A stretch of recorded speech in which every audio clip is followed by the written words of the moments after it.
오늘 하나님께서 주시는 주일 예배 말씀의 제목은 소원교회를 하나님께 드려라입니다. 우리 옆 사람과 인사할까요? 우리 교회를 하나님께 드립시다. 좋습니다. 오늘 말씀을 통해 우리 소원교회가 정말 건강한 진영, 이 광야 같은 삶을 지나가면서 건강히 하나님의 기쁨이라는 목적으로 도착하는 진영이 되길 예수 이름으로 축원합니다. 특히 오늘 어버이 주일입니다. 우리 부모님 세대의 헌신 덕분에 우리가 더욱 나아가고 있어요. 그러니 부모님들께서는 더욱 큰 은혜가 가득하시길 예수 이름으로 축원합니다. 서론으로 들어가겠습니다. 가장 먼저 무엇을 드려야 될까요? 나를 드려라. 우리가 말씀을 받기 전에 뭐부터 기도하죠? 나 자신을 위해서 기도합니다. 왜죠? 남에게 들려줘야 될 말씀이 아니에요. 내가 먼저 들어야 합니다. 그럼 하나님께 드려야 합니다. 무엇부터 드려야 될까요? 헌금부터 드릴까요? 기도부터 드릴까요? 아니요. 이 모든 것은 나를 드리기 위해서예요. 우리가 지난주 함께 나눈 이야기가 성화되어지는 진영이에요. 우리 소원교회 진영은 날마다 도전하고 나아간다. 왜냐? 성화되어져 간다. 거룩해져 간다. 겸손해져 간다. 우리 진영은 그렇게 나아가는 진영입니다. 이 광야 같은 삶을 살면서 이 땅 위는 광야예요. 그리고 하나님께서 준비하신 목적지까지 나아가야 돼요. 하나님의 나라까지 예비하신 그 나라까지 우리는 이 광야 같은 이 땅 위를 하나님의 말씀으로 살아가야 돼요. 근데 우리가 이렇게 진영을 이뤄서 함께 나아가지만 여러분, 믿음은 개개인의 몫입니다. 누가 대신 믿어줄 수 없어요. 내가 하나님 앞에 나아가야 돼요. 남이 제사를 드려준 것 내 제사 아닙니다. 내가 하나님께 제사를 드려야 돼요. 제사는, 예배는 하나님과 나의 1:1 관계예요. 내가 하나님과 가까이 가겠다는 거예요. 내 아내가 하나님과 가까이 나아가면 난 안 나아가도 되겠지. 내 부모님이 하나님께 헌금 잘하고 하나님께 잘 나아가면 난 안 해도 되겠지. 아니요, 그건 부모님 얘기고 남편 얘기고 아내 얘기예요. 내가 하나님께 나아가야 돼요. 그러면 어차피 하나님과 내가 1:1이면 1:1 하나님과 나의 관계면 신앙생활 하러 뭐하러 교회 가죠? 뭐하러 교회라는 진영을 갖춰야 되죠? 나 혼자 하나님과 잘 지내면 되잖아요.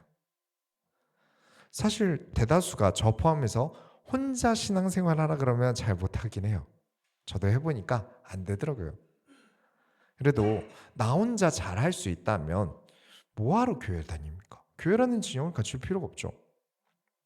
그래서 좀 왜 굳이 진영을 이루어야 되느냐에 대해서 깊게 이야기하기 위해서 우리가 레위인을 바친다라는 개념을 가지기로 했어요. 건강한 진영이 되기 위해서. 제사를 드린다는 게 무엇이죠?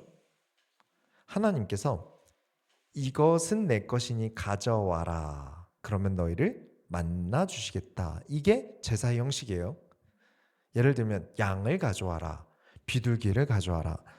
이게 무슨 제비 뽑기 마냥, 뽑기 기계 마냥 첫 양이 딱 태어나면 이렇게 하늘에서 인형 뽑기 손이 내려와서 따라다라단 딴하고 집어서 하나님께서 쏙 가져가시나요? 아니죠. 내 것이다 라고 하시면 내가 직접 들고 하나님께 가져다 드려야 돼요. 이게 포인트예요. 하나님의 것이다 라고 말씀하신 것은 하나님이 알아서 가져가시는 게 아니에요. 내가 직접 하나님께 드려야 돼요. 그래서 빨리 말씀을 깨닫고 호다닥 하나님께 가져다 드리는 사람이 늘 하나님의 기쁨이 되겠죠. 하나님께서 레위 지파를 부르셔요. 레위 지파는 내 것이다. 그 중에서도 제사장 먼저 부르세요. 너희는 내 것이다. 그럼 백성들은 납득해야 됩니다. 어떻게 해야 될까요? 그래, 예배가 중요해. 제사가 중요해. 제 예배가 없으면 나는 살아갈 수가 없어. 하나님을 내가 만나야 되니까 제사를 드려야 돼. 그래서 백성들은 레위 지파를, 제사장을 하나님께 드려야 돼요. 이들이 전쟁에 나가지 않는 것을 납득해야 합니다. 레위 지파와 제사장들이 드려지는 것을 보면서 일반 백성들도 나도 저런 제사장들처럼 레위 지파들처럼 나를 하나님께 드리고 싶어 라고 나오는 사람들이 있어요. 이 사람들을 나실인이라고 합니다. 성경에 보면 나실인이라 그래요. 6장 2절에 보시면 이스라엘 자손에게 전하여 그들에게 이르라. 남자나 여자가 특별한 서원 곧 나실인의 서원을 하고 자기 몸을 구별하여 여호와께 드리려고 하면 나는 하나님과 가까워질 거야. 나는 하나님께 드려지는 사람이 되고 싶어 라면서 특별한 서원을 합니다. 그게 나실인 서원이에요. 그럼 이 서원에 맞게 뭘 해야 될까요? 헌금을 많이 내고 직분을 받을까요? 아니면 믿음으로 드린 거니까 아무것도 하지 않아도 될까요? 아닙니다. 삶으로 증명해야 됩니다. 내가 하나님께 드려진다는 것은 단타성으로 주일 하루 열심히 한다고 되는 일이 아니에요. 삶으로 증명해야 돼요. 우리 소원교회는 말만 하는 진영이 아닙니다. 입증의 책임은 주장하는 사람에게 있습니다. 자신의 믿음을 삶으로 증명해야 돼요. 그저 말뿐인 나를 하나님께 드릴 거야가 아니라 삶으로 내가 하나님께 드려짐이 입증돼야 돼요. 자, 3절부터 나오는 이야기들을 한번 생각해 볼게요. 여러분이 광야에 있어요. 그리고 보이는 것은 모래랑 하늘이랑 구름이랑 태양이에요. 이런 광야에서 여러분 뭐가 즐겁습니까? 뭐 하면 재밌을까요? 안 그래도 힘들고 재미없고 어려운 광야잖아요. 다른 어떤 나라도 광야 땅은 차지하려고 하지 않았어요. 왜냐? 관리가 안 돼요. 물도 없어요. 물 먹기도 힘들어요. 그런 곳에서 그나마 즐거움을 주는 게 뭘까요? 포도주와 독주예요. 술이라도 마셔야죠. 근데 그것도 먹지 말래요. 근데 더 독한 조건을 내십니다. 포도 자체는 무조건 먹지 말라고 하세요. 아니 그러면 제발 껍질이라도 먹게 해주세요. 4절에 보면 포도의 껍질도 안 되고요. 씨도 먹지 말래요. 잔인하지 않습니까? 아니 먹는 즐거움이 없다뇨. 유일하게 먹을 수 있는 몇 안 되는 과일인데 그것조차도 먹지 말라뇨.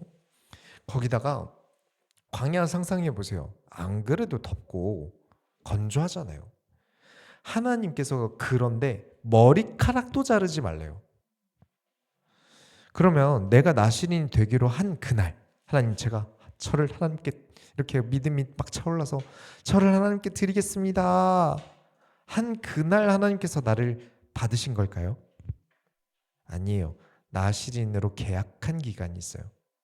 그걸 유지하는 기간이 다 차야 하나님께서 받으신 받습니다. 쉽게 말하면 나실인은 잘 숙성되어서 하나님께 드려져야 돼요. 예를 들어볼게요. 자, 김민철이 나실인이 되기로 했어요. 탈무드 보니까 거진 최소 30일이래요. 보통은 100일 정도를 했다고 해요. 그런데 제가 자신이 없어서 30일간 나실인 삶을 살기로 했어요. 그렇게 계약을 했어요. 그러면 그때부터 포도와 관련된 건 하나도 못 먹고 버텨야 돼요. 머리도 못 잘라요.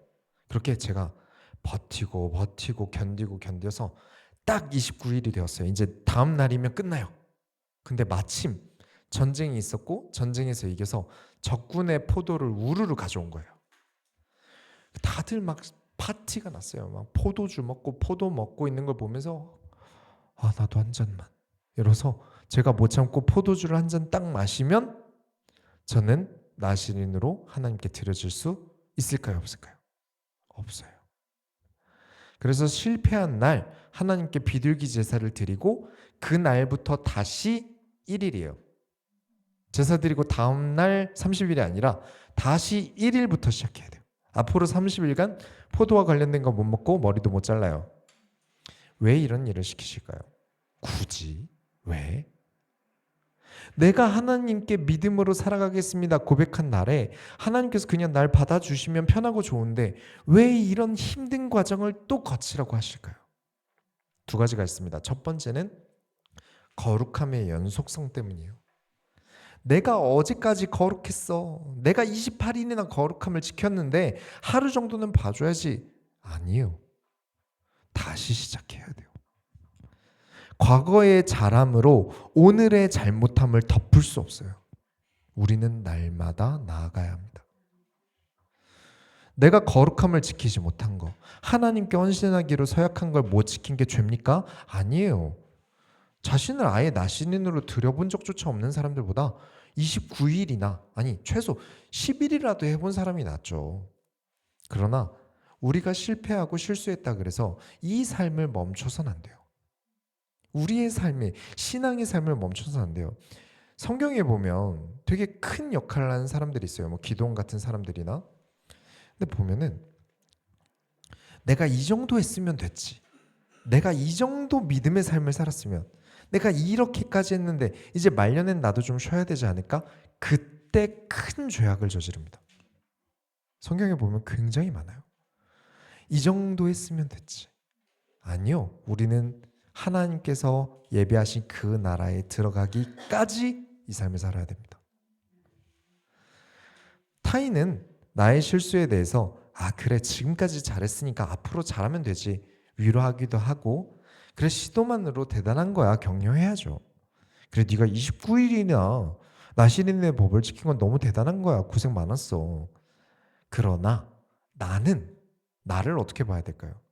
나는 다시 시작해야 됩니다. 내가 넘어졌어요. 유혹이 있었어요. 그러니 냉정하게 나의 거룩한 삶을 다시 시작해야 됩니다. 다시 일어나서 하나님 앞으로 나아가야 돼요. 우리가 삶에서 실수도 합니다. 저는 제가 절대 깨끗하다고 말하지 않아요. 저도 수도 없이 넘어져요. 그러니까 더 나아가고 더 도전해야 합니다. 우리는 죽는 그 순간까지 건강한 신앙의 진영이 되어야 돼요. 우리 모두가. 그리고 두 번째는 나시리는 본이 되는 사람이기 때문에 그렇습니다. 나를 드릴 생각이 없는 자들의 본이 되어야 돼요. 그냥 말뿐인 믿음이 아니라 삶으로 증명하는 믿음을 살아가는 거예요. 누군가는 보고 따라할 게 있어야죠. 아마 여러분이 알고 있는 용어들 중에 뜻 모르고 쓰신 것들이 많으실 거예요. 신앙생활 하시면서. 저도 자꾸 교회에서 거룩하라고 하는데 뭐가 거룩한지를 알아야죠. 겸손하라고 하는데 뭐가 겸손한 건지 모르겠어요. 거룩한 삶이라는 게 뭔지 모르니까 그냥 교회 잘 다니라나 보다 이렇게 깨닫기 쉬웠어요. 그래서 우리는 첫 번째로 성경을 배워야 합니다. 예수 그리스도께서 큰 대제사장이 되셔서 우리의 죄를 사하시고 우리의 모든 것의 본이 되셨어요. 우리는 다 예수 닮고자 해야 됩니다. 그 본을 따라서 사도들이 자신의 삶을 하나님께 드리는 본이 되었어요. 그리고 그 사도들의 제자들이, 성도들이 그 본을 따라서 자신의 삶을 하나님께 드리는 본이 되었어요. 그 과정을 쭉 따라서 우리는 2025년까지 우리까지 온 거예요. 아시겠죠? 보내. 저 역시 그들의 믿음을 따라서, 그들의 본을 따라서 목사로서 하나님께 드려졌습니다. 그리고 여러분도 저를 따라 하나님께 매주 드려줘야 돼요. 저도 날마다 나를 하나님께 드리고 여러분도 하나님께 날마다 나를 드리고, 이를 만인 제사장이라고 합니다. 저만 제사장이 아니에요. 우리 모두가 제사장이에요. 모두가 하나님의 말씀을 듣습니다. 모두가 성경을 읽고 하나님의 말씀을 깨달아요. 근데 어떻게 바로 그게 되겠어요? 뭔가 보고 배울 게 있어야죠. 읽어도 잘못 읽히는 게 참 많은 게 성경이에요.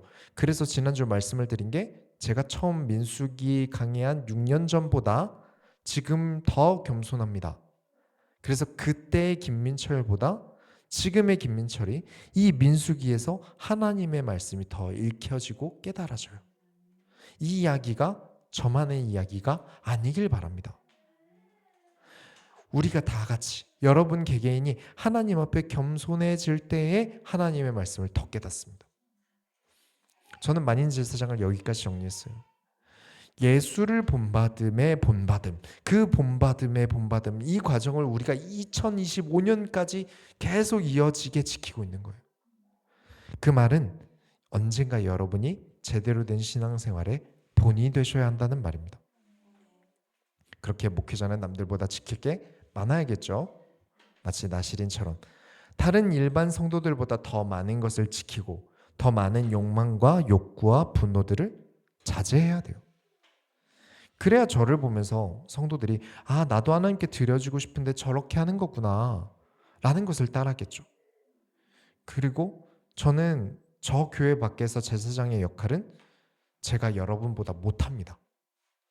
저는 평이하고 넓은 사람이어야 돼요. 깊은 것은 여러분의 몫이에요. 회사 회식이나 뭐 영업이나 여러 가지 상황에 제가 갈 수 없으니 저는 깊은 삶의 신앙생활에 대해서 여러분을 가르칠 수 없어요. 여러분이 말씀을 따라 그곳에서 만인 제사장으로서 하나님 말씀으로 이어나가야 합니다. 그러나 일단 신앙의 시작점에 있다는 이유만으로 반드시 목회자는 중요합니다. 가장 우선 보고 뵙길 보니 목회자라서요. 교회라는 진영이 계속 건강한 진영이 되기 위해서 여러분이 목회자가 무너지고 타락하지 않도록 여러분이 반드시 견제하셔야 돼요. 여러분의 책임이 있어요. 목사님 때문에 우리가 하나님께 칭찬 못 받으면 어떡해요? 라면서 제가 만약에 혹시 부정한 것을 먹고 마음에 부정한 것을 먹고 타락에 부정한 것을 먹으려고 한다면 반드시 여러분이 견제하셔야 됩니다. 아시겠죠? 이 지구에 있는 모든 교회가 그래야 합니다. 왜냐? 이 강단 위에 서 있는 이유가 뭘까요? 제가 여기 서 있는 이유가 뭘까요? 잘난 게 있어서? 뭔가 대단한 게 있어서? 아니요. 보고 따라할 본이 필요해서요. 그냥 올라와서 말로만 가르친다고 목사가 아닙니다. 예수의 모형이 되도록. 부족하지만 저 또한 넘어지고 실수하지만 그래도 다시 시작하고 다시 십자가를 지고 거룩해지고자 하는 그 모습의 본을 먼저 보여야 돼서 그래요. 그런 과정을 저만 겪어선 안 됩니다. 저걸 목사님만 하는 일이라고 생각하시면 안 됩니다. 여러분이 따라 하셔야 돼요. 그렇게 여러분이 주께 드려줘야 돼요. 내 삶을 예수와 닮도록 하는 그 삶을 신청하는 소원교회 진영입니다. 우리 소년교회 진영이 그렇게 되길 예수 이름으로 축원합니다. 본론으로 들어가겠습니다. 감사함으로 드려라. 정말 유명한 구절. 의미도 뜻도 잘 모르지만 좋은 말이니 식당이나 이런 데 가봐도 참 많이 붙어있는 구절이 오늘 읽은 본문이에요. 한번 읽어볼까요? 좋은 구절이니까 23절부터 27절 제가 읽겠습니다. 아론과 그의 아들들에게 말하여 이르기를 너희는 이스라엘 자손을 위하여 이렇게 축복하여 이르되 여호와는 내게 복을 주시고 너를 지키시며 길을 원하시며 여호와는 그의 얼굴을 내게 비추사 은혜 베푸시기를 원하며 여호와는 그 얼굴을 내게로 향하여 드사 평강 주시기를 원하노라 할지니라 하라. 그들은 이같이 내 이름으로 이스라엘 자손에게 축복할지니 내가 그들에게 복을 주리라.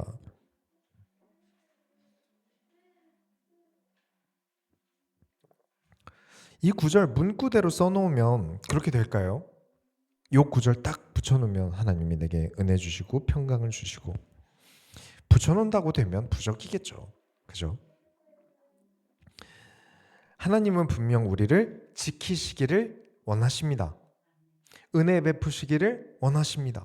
평강 주시기를 원하십니다. 그래서 이 바로 앞에 뭘 하나님께서 하셨는지 사람들이 이 구절만 보면 모릅니다. 지키시고 보호하시며 복을 주시기 위해서 우리를 칭찬하셨나요? 부를 주셨나요? 아니요. 괴롭게 하셨습니다.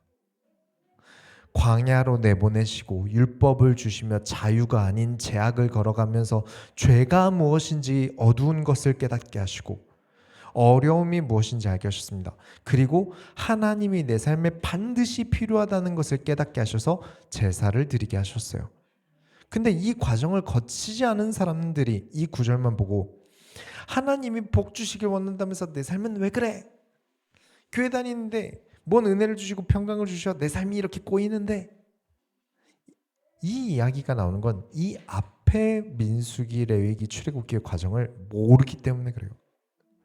하나님께서 나에게 은혜 주시고 평강을 주시려고 광야로 내보내셨어요. 근데 사람들은 광야는 안 가고 죄는 깨닫지 않고 아무 문제 없이 내가 하고 싶은 대로 평화롭고 은혜롭길 바라거든요. 하지만 겸손한 자들, 하나님의 말씀에 힘들어도 순종해 온 사람들, 이 어려운 것들을 지켜온 사람들은 깨닫습니다. 그 모든 어려움과 고난 속에서 나를 깨닫게 하시려고, 나를 겸손하게 하셔서 나에게 말씀을 주시면서 은혜 주시고 지키시고 평강을 주시고 그러길 원하셨구나. 지금도 자꾸 나에게 힘든 일들을 시키시는 것 같지만 오히려 나에게 영혼의 양식을 주고 계시는구나. 그 사람들이 들어야 공감이 되고 감동이 되는 구절이 지금 읽은 본문입니다. 끊임없이 힘들어도 양을 직접 잡은 사람들, 그 번거로운 제사 방법을 다 지켜놓은 사람들은 깨닫습니다. 아, 하나님이 나에게 은혜를 주시기 위해서, 평강을 주시기 위해서 지금 나에게 이런 일들을 하고 계시는구나. 그래서 감동이 된 사람들이 다음 7장부터 나옵니다. 어마어마하게 나와요.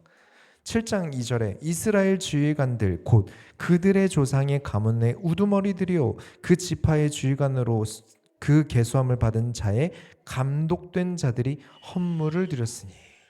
자, 눈으로만 한번 훑어보세요.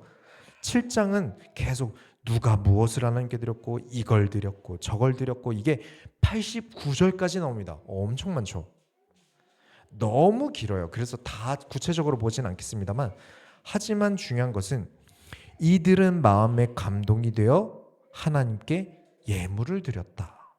그리고 하나님은 받으셨다. 여러분의 헌신은 감동이 되어 자발적으로 드리셔야 합니다. 그리고 하나님께 헌신하겠다는 것은 목숨처럼 지키셔야 돼요. 아까 나실인 때 말씀드렸죠. 여러분이 정하는 거예요. 난 이런 헌신을 할 거야. 그런 것처럼 마치 머리에 삭도를 대지 않고 포도주를 마시지 않는 날을 정해요. 며칠 동안 30일, 100일 그랬던 것처럼 나는 이런 헌신을 하여 하나님께 나를 드리겠다. 그런데 나실인이 말이죠. 아, 오늘 기분이 너무 안 좋은데 포도주를 한잔 해야겠어요. 오늘따라 은혜가 좀 안 되네요. 그래서 오늘은 포도주 한잔 해야겠어요. 이러면 안 된다는 거예요. 이미 서약한 것은 내가 지켜야만 한다. 그래서 헌신, 헌금에 대해서는 결단한 이후부터는 반드시 지켜라 라고 우리가 레위기에서 보았고, 내가 너무 드리기 힘든 상황이라면 제사장과 논의하여 과부하를 피하라. 과하게 하지 말라고 레위기에서 봤어요. 절대 여러분의 헌신은 과해서는 안 됩니다. 내가 할 수 있는 만큼 하셔야 돼요. 내 믿음이 허락하는 만큼만 하셔야 돼요. 그렇게 7장 88절까지 많은 사람들이 하나님께 드립니다. 얼마나 많은 사람들이 많이도 드렸는지 88절까지예요. 다 세어보니까 가축만 264마리예요. 각자가 충분히 드릴 수 있는 선에서 최선을 다하여 드린 숫자예요. 그러니까 11조에 부담 가지시면 안 돼요. 부담되면 하시면 안 돼요. 어떤 헌금이든 여러분이 부담이 있다, 어떤 헌신이든 여러분이 부담스럽다 하시면 안 됩니다. 그런데 꼭 하셔야 됩니다. 아니, 하지 말라면서 꼭 해야 된다는 제 말이 좀 모순 같지 않습니까? 꼭 해야 되는데 하지 말라뇨? 여러분, 부담돼서 못하겠는 거 억지로 드리면 드려도 하나님께서 안 받으세요. 그럼 무슨 의미가 있습니까? 그래서 하지 마시라는 거예요. 그런데 안 하면 안 하는 대로 하나님께서 받으신 게 없어요. 아시겠습니까? 그래서 우리는 과정이 필요한 거예요. 11조를 낸다보다 더 중요한 것은요, 헌금과 헌신, 드린다는 것보다 중요한 것은 이걸 드리게 된 과정이에요. 내가 하나님이 믿어지는 과정, 내가 하나님께 드림으로 하나님께서 나를 가까이 하신다는 그 믿음의 과정. 지금 우리는 이 7장을 그냥 오늘 하루 만에 읽었지만 이들은 이렇게 하나님께 드려지기까지 얼마나 많은 과정을 거쳤습니까? 이집트에서 온갖 기적을 보고 피를 바르고 홍해를 가르고 나와서 전쟁을 겪고 강화에서 제사를 드리고 이 많은 과정을 거쳤기에 하나님께 드림이 아깝지 않았던 거예요. 그래서 하나님께 나를 가까이 하는 것, 이 과정을 거치는 게 내가 얼마나 많이 드렸냐보다 더욱 중요한 겁니다. 충분히 나의 믿음이 가축을 내 손에서 내어드릴 수 있을 때 드리세요. 그래, 하나님께서 나를 지키시고 보호하시고 평강을 주시길 원하는구나 라고 삶에서 깨달아진 그때는 여러분이 충분히 11조 정도 헌금 같은 거 기쁨으로 아깝지 않고 드릴 수 있을 거예요. 그때 하세요. 그렇지 않으면 안 하시는 게 더 좋습니다. 그리고 더욱 중요한 것은 헌신입니다. 거룩한 진영을 위해서 억지 안 됩니다. 강제성을 띠지 않아요. 하기 싫으면 하면 안 돼요. 억지로 하면 거룩한 진영이 아닙니다. 하나님을 가까이 하길 기뻐하는 거룩한 진영은 억지로 해서는 안 돼요. 여러분이 억지로 하는 헌신에 교회는 좋을지 몰라요. 그렇죠? 교회 입장에선 좋죠. 근데 하나님께서 안 받으시는 걸 굳이 교회에서 할 필요가 있을까요? 좋은 게 아니에요. 그리고 절대 과하시면 안 되고요. 무리해서는 안 됩니다. 기쁨으로 드리지 않는다면 안 되는 거예요. 그렇게 하나님께 드려야 됩니다. 결국 무엇을 말하고 있죠? 나를 드려야 됩니다. 그냥 돈 얼마 내고 끝이 아니라 이 모든 과정을 통해 하나님께 나를 드려야 돼요. 그럼 어떤 일이 일어날까요? 7장에 하나님께 다 드려지고 난 이후에 가장 마지막 절을 볼게요.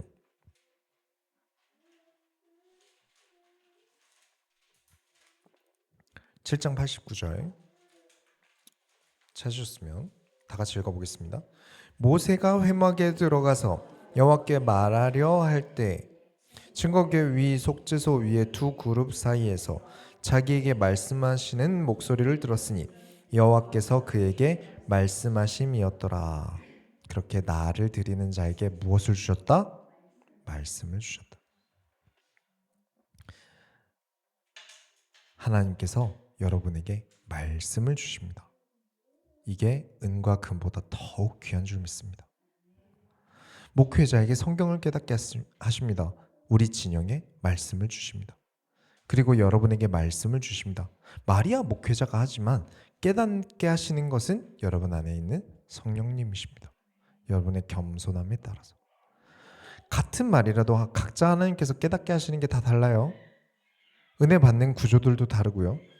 우리 진영의 목표는 하나님 나라에 무사히 가는 것입니다. 부자가 되고 싶으시면 정치인, 금융인 많이 다니는 교회 가면 됩니다. 정치 얘기만 하니까 아마 목적지는 아마 우리가 도착하는 데랑 좀 다르겠죠. 우리는 너희 보물을 하늘에 쌓아두라 하셨던 예수님의 말씀대로 하나님께 칭찬받을 많은 일들을 하여 면류관을 정립해 갈 겁니다. 저는 여러분이 면류관을 하나님께 드릴 때 여러분은 한 세월 면류관을 많이 꺼내게 되길 바라요. 이게 제 꿈입니다. 또 소원교회야? 또 계속 면류관 계속 꺼내는데 주변 사람들이 언제까지 꺼낼 거야? 어디 진영이래? 소원교회래. 전 여러분이 그렇게 되길 바라요. 이 땅에서 하나님이 여러분에게 수다쟁이가 되실 정도로 자주 만나시기를 수다쟁이가 되실 정도로 여러분이 하나님께 자신을 드리시기 바랍니다. 누군가에게는 돈이 하늘에서 떨어지나 교회 갈 시간에 나가서 한 푼이라도 더 벌어야지 할 수 있겠지만 우리는 하나님께서 나를 만나주셔. 왜 교회가? 하나님께서 우리와 함께 하셔. 그 증거로 나에게 말씀을 주셔. 그 기쁨으로 이 시간에 하나님의 말씀을 받는 거예요. 결론을 내리겠습니다. 여러분 그렇게 소원교회를 드리시기 바랍니다. 자, 순서대로 가니까 어쩔 수 없이 굉장히 미뤄뒀는데 8장 9절부터 10절을 보시면 레위인을 마치 양을 바치는 것과 동일하게 바칩니다. 8장 9절부터 11절에 있어요. 레위인을 회막 앞에 나오게 하고 이스라엘 자손의 온 회중을 모으고 레위인을 여호와 앞에 나오게 하고 이스라엘 자손이 그들에게 안수하게 한 후에 아론이 이스라엘 자손을 위하여 레위인을 흔들어 바치는 제물로 여호와 앞에 드릴지니 이는 그들에게 여호와께 봉사하게 하기 위함이라. 하나님의 명령들과 규칙들을 다 듣고 나서 이제 이스라엘 자손이 실제로 레위인에게 안수를 합니다. 그리고 레위인을 바치게 돼요. 바쳤다는 증거로 레위인이 회막 안에 들어가요. 그렇게 하나님 앞에 봉사를 시작합니다. 그리고 그 안에서 레위인들이 수송아지를 하나님께 바쳐요. 곧 바쳐짐의 순서들이에요. 이 이후에 이스라엘 백성들도 영적인 회막 안에 들어가서 드려짐이 되셔야 돼요. 실제로 회막 안에서 레위인의 일을 하는 건 아니지만 나실인처럼 여러분이 하나님께 드려지고 그 나실인을 보면서 또 다른 사람들이 하나님께 나를 드리고 싶다는 생각이 들겠죠. 그래서 레위 지파를 바쳐라 라는 내용을 민수기 초반 강의 때 말씀을 드렸던 거예요. 실제로 과정이 있었어요. 레위인을 드리는 과정이. 모든 교회가 그리했어야 합니다. 목회자를 여러분이 바치셔야 돼요. 여기 서 있는 저를 하나님께 바치셔야 돼요. 그리고 바쳐진 목회자를 보면서 여러분도 자신을 바치셔야 돼요. 그 모든 바쳐짐의 시작은 예배드림에 있습니다. 예배드림에는 목회자를 바치는 데 있어요. 바치는 순서를 기억하세요. 계속 중요하니까 반복해서 설명드려요. 여러분은 제사를, 예배를 드립니다. 모든 것은 무엇이죠? 예배드림 왜 드립니까? 제사 왜 드리죠? 하나님과 나의 관계를 위해서요. 하나님께 가까워지기 위해서입니다. 그런데 나는 죄인이라서 하나님께 나아갈 수 없어요. 그래서 어린 양의 희생, 예수 그리스도의 희생으로 인해 여러분은 제사장 나라, 하나님의 원하시는 나라의 백성이 되었습니다. 그리고 이제 매주 마치 레위 지파를 드리듯 여러분은 예배를 드리며 목회자를, 교역자를 하나님께 바칩니다. 그리고 그를 따라서 여러분도 자신을 바치길 소원하는 나실인처럼 교회에서 헌신하셔야 합니다. 그리고 하나님께 헌신하는 자들을 따라서 믿음이 부족한 성도들, 아직 헌신하지 않은 자들이 자신을 드리길 결단하게 됩니다. 이 순서예요. 아시겠죠? 너무 아름답지 않습니까? 가장 이상적이에요. 결국 가장 중요한 건 무엇일까요? 맨 앞에 가는 존재예요. 사람이 맨 앞에 있어서는 안 됩니다. 우리 민수기 처음에 뭐라고 그랬죠? 우리는 무엇 중심의 진영입니까? 하나님 중심의 진영입니다. 하나님 중심으로 언약궤, 언약궤 중심으로 휘장, 휘장 중심으로 성막, 성막 중심으로 레위지파, 레위지파 중심으로 이스라엘 백성들. 어떤 장로다, 목사다, 뭐 돈 많이 헌금하는 사람이다, 많이 배운 사람이다, 교수다. 아니요. 그 누구도 맨 앞에 있어서는 안 됩니다. 모세도 맨 앞에 있어서는 안 됩니다. 그래서 아까 모세에게 무엇을 주셨죠? 모세에게 하나님께서 말씀을 주셨다. 하나님의 명령이 가장 앞에 있어야 됩니다. 명령은 하나님이 내리시고 우리는 각자의 위치에서 헌신하며 명령을 따릅니다. 하나님 중심으로 나아가고 그 뒤를 따르는 순서별로 책임이 큽니다. 우리 교회에서는 인간 중에 당연히 제가 제일 책임이 크겠죠? 그리고 여러분이 하나님께 순서대로 드려지길 저는 간절히 원합니다. 그래서 좀 내용이 긴데 오늘 내용을 다 잊으셔도 됩니다. 지금 말씀드리는 것만 기억하세요. 설교문을 만든 제가 매일 큐티를 만들고 있죠. 여러분이 뭐 새가족 수료하시면 단톡방 들어오면 매일 큐티가 올라옵니다. 여러분이 그 큐티를 하셔야 돼요. 하시는 분들이 계세요. 그러면 여러분이 한 큐티를 보고 새로 들어온 분들도 아 저렇게 하는 거구나 하고 따라할 수 있겠죠. 그렇죠. 뭔가는 보고 따라할 게 있어야 되니까요.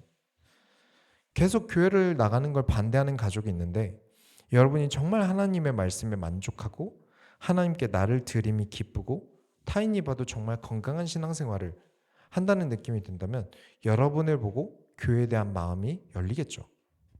자, 이 모든 이야기의 공통점이 뭐죠? 먼저 선행한 사람이 있다는 거예요. 먼저 큐티한 사람을 보고 따라한다. 먼저 신앙생활을 건강하게 하는 사람을 보고 그 신앙을 따라서 한다. 이게 바로 본이라는 거예요. 누군가는 본을 보였기 때문에 따라한 겁니다.